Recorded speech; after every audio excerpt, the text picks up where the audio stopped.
Soft world building and hard world building. What's the difference and which one is actually better for your story? When it comes to fantasy, we use these terms to describe magic systems. So, something that is a hard magic system has more strict rules and limits, while a soft magic system has more mysterious rules and limits.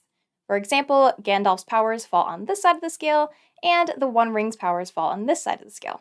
For sci fi, we use these terms to refer to technology. So, is there a more strict adherence to known scientific principles, or are there more liberties taken for the sake of storytelling? When it comes to world building, these principles are pretty similar. Your fictional world can have really detailed world building that is more fundamental to the plot.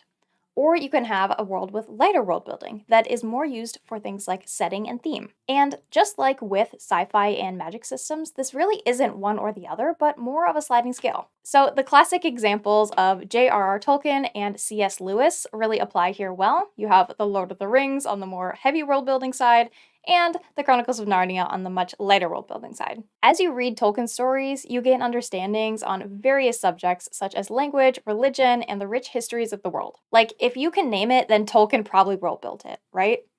And so much of that is fundamental to the plot. And it's not just a lot of detailed information.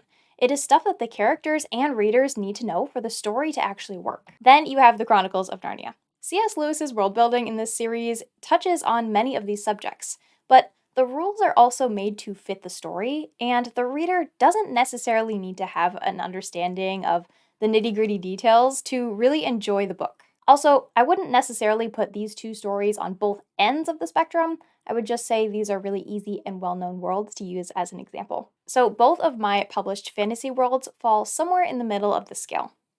Alexia Legends is my young adult series, and it is a little bit harder world building of the two. Throughout the books, the reader is introduced to things like agriculture, religion, societal expectations, political structures, and various cultures. And a good amount of these are fundamental to the plot itself. So if the reader doesn't understand these elements, then the story kind of doesn't work. And the other one, Revenge of the Druid Queen, is a fantasy adventure, and though it's pretty close on the scale, it's a little bit towards the softer side. Though this book still touches on many of the same concepts, they are not as integral to the plot, and the reader doesn't spend as much time getting to know these ideas. The plot in this particular book is driven much more by the magic system than all the rest of the world building. Because of things like the style and the themes, I don't really classify this book as kind of a traditional high fantasy, but the world itself does fall kind of in that direction, and a lot of the world building relies on a reader's kind of pre-existing knowledge of these type of kind of classic medieval era type fantasy worlds, so that also helps with the world building being lighter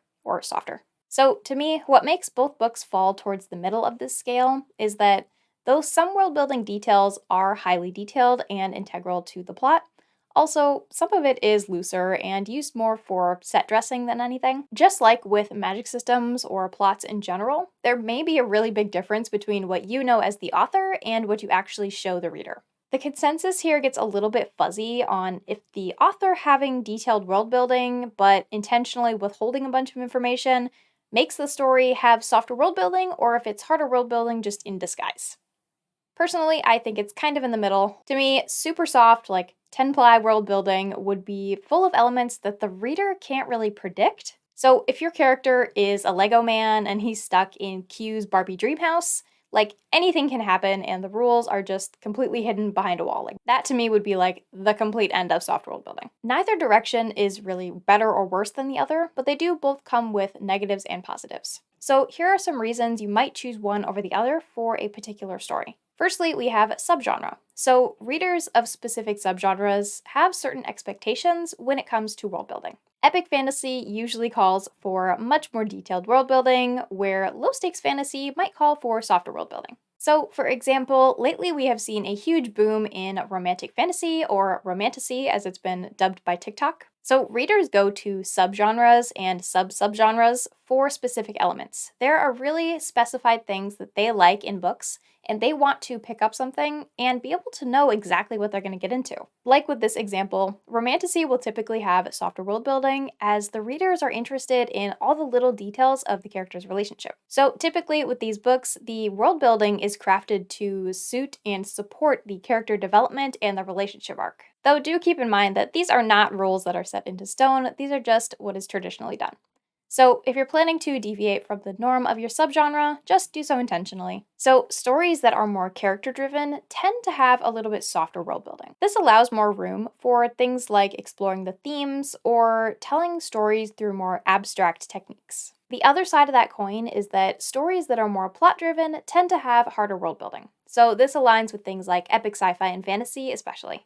And keep in mind that just because your world building is more towards one direction or the other, doesn't mean that your magic system or your science has to be the same. In fact, many series rely on having a little bit of both mixed into their systems. But it can help to take into consideration your magic system or your psi to phi ratio.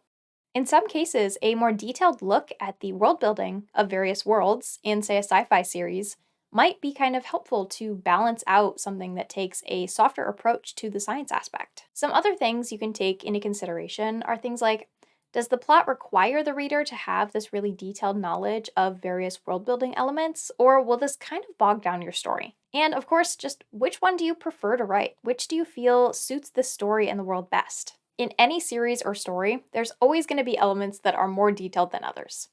So, while I think it's important to understand the differences, exactly where one book falls on this scale compared to another just isn't a big thing to worry about when you're writing or world building. The important thing is that the story and the world building are both in balance and supporting each other. If you happen to like fantasy adventure novels with medium amounts of world building, you can check out Revenge of the Druid Queen, which is my latest book. All right, that's all I got for you, so thanks for watching. Bye!